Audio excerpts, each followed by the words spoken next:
Yan ang mga kabuhay OFW. Ito yung ni-remove natin.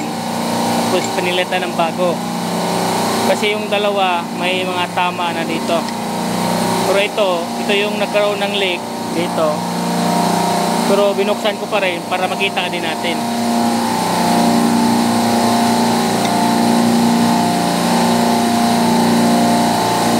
Buo siya.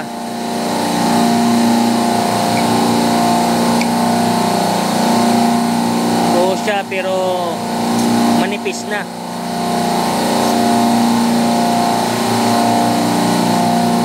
Tatlo nga lang to, dapat 4 to eh.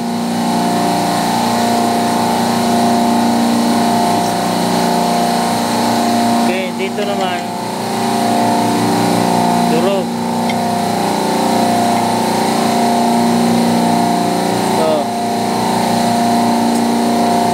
Durog.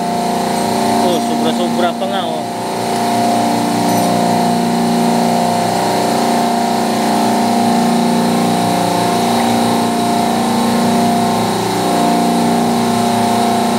Sobra.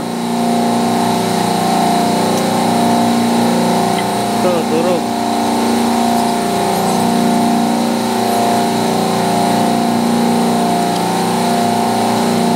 Ang gagawin natin, pa-request tayo ng ganito. Ito medyo hilis na rin to. Ito, tsaka ito. Kasi kapag binalik lang natin to, manipis na to eh. Oh. Kunting ano to, basag na lang din to.